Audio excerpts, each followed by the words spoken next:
Well, this is something unexpected. I think we should expect the unexpected these next 4 years with Trump in office. But apparently, he is forcing Netanyahu to come to an agreement, a hostage agreement between Israel and Hamas. And he apparently strong armed. Now, this is surprising because as he was campaigning and shortly after he won the election, he was saying things about Hamas better release the hostages or all hell's going to break loose. In fact, watch this. Aren't back. I don't want to hurt your negotiation. If they're not back by the time I get into office, all hell will break out in the Middle East. Can you elaborate? And it will not be good for Hamas, and it will not be good, frankly, for anyone. All hell will break out. I don't have to say anymore, but that's what it is. Yeah, so all hell was going to break loose. All of us were thinking, great, it's just Biden 2.0. Miriam Adelson was able to buy him for $100 million, and now Israel just basically owns the country and they could do whatever they want. But then we saw some strange developments before we get into the actual hostage agreement that it seems to be coming down the pipeline right now. Shortly after Trump starts talking strongman like this, Palestinians better watch out is what it sounds like. He then shares on his Truth Social this video clip of this is of Jeffrey Sachs. And he retweets this or retruths it, I guess is what they say. But watch this video he shared. The war in Syria. And you may actually hear from grown-up reporters who are lying through their teeth or ignorant beyond imagining that, oh, the war in Syria, yes, Russia intervened in Syria. Well, do you know that that Obama tasked the CIA to overthrow the Syrian government starting 4 years before Russia intervened? What kind of nonsense is that? And how many times did the New York Times report on Operation Timber Sycamore, which was the presidential order to the CIA to overthrow Bashar al-Assad? 3 times in 10 years. This is not democracy. This is a game. And it's a game of narrative. Why did the U.S. invade Iraq in 2003?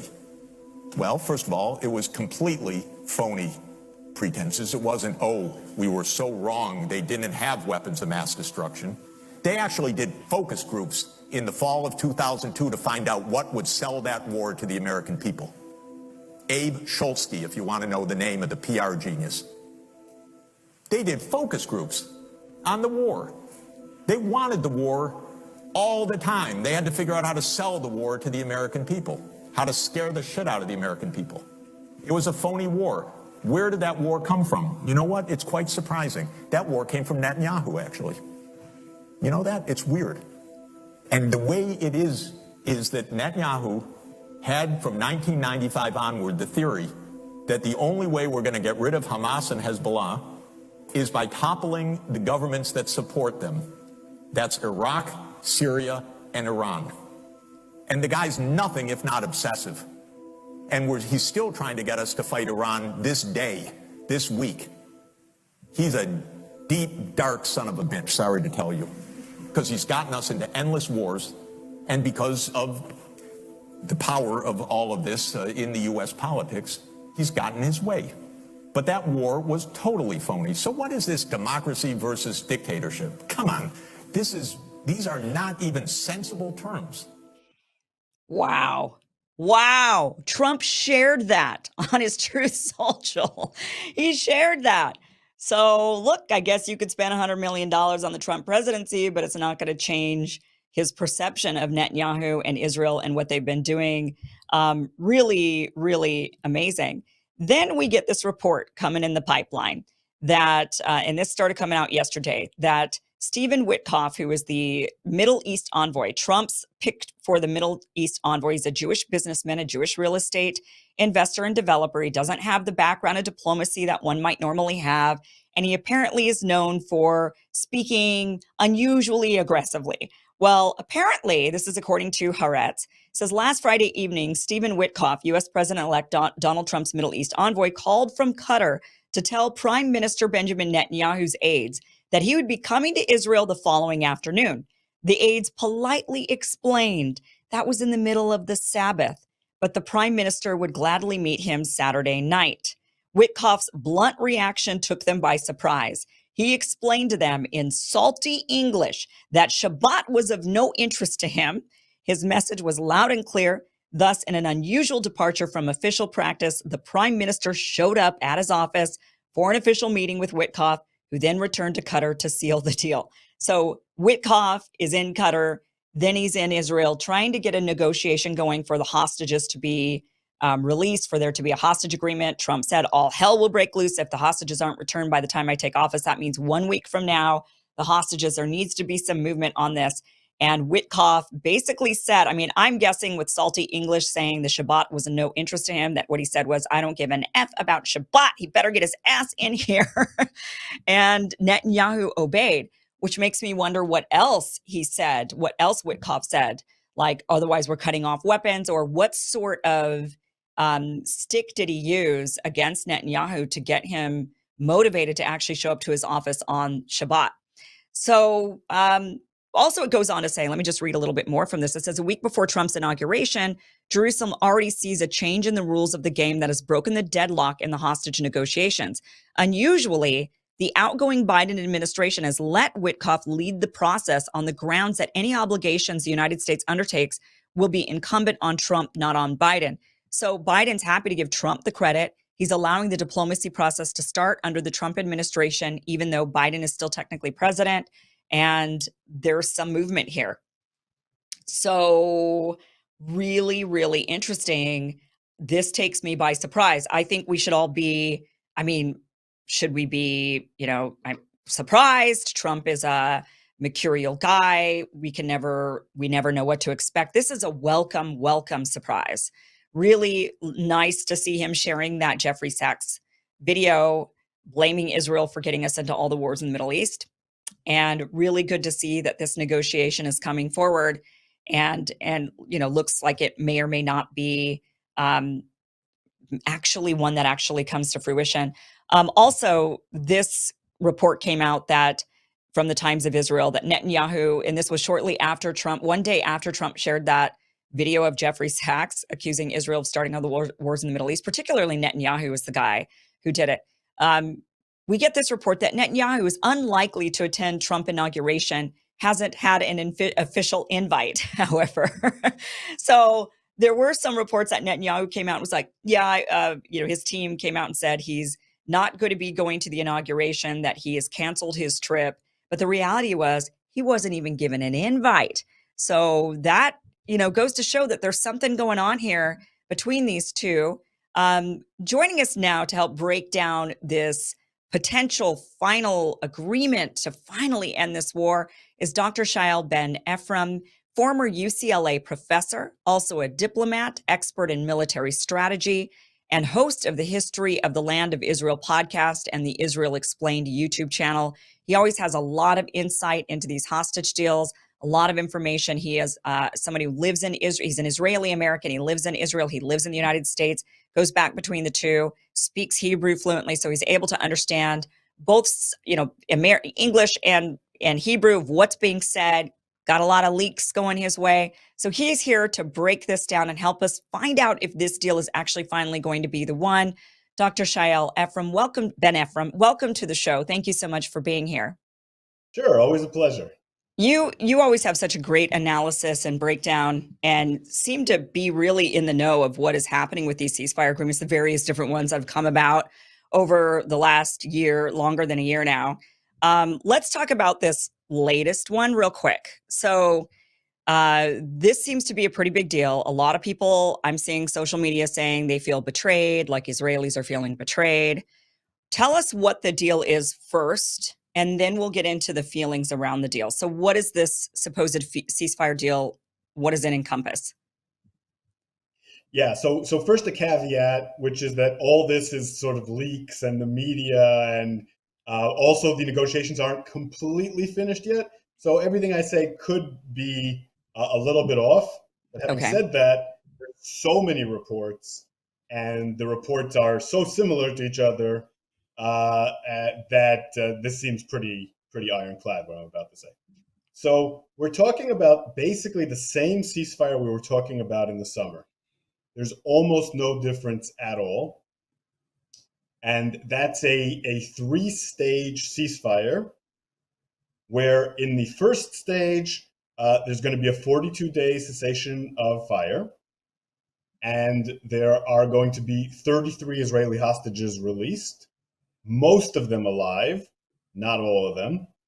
They're going to include women and the elderly and people with serious illnesses and some dead bodies. In return, Israel will release around 1,300 Palestinian prisoners and will begin to move their troops out of the Gaza Strip. In the 16th day of that ceasefire, they'll begin to negotiate phase two. In phase two, the rest of the hostages will be released. Many more prisoners will be released. One of the reasons that hasn't been negotiated yet is because the number isn't clear, but it'll be much higher than the first phase. And why? Because in the second phase, it's going to be soldiers. And Hamas has always said that for soldiers, they demand more prisoners. So it's going to be a lot more. Mm-hmm. And the idea is that when the last hostage is released, Israel will finish withdrawing completely from the Gaza Strip. There will be very few security measures left. The residents of northern Gaza will return to their homes, and the war will end.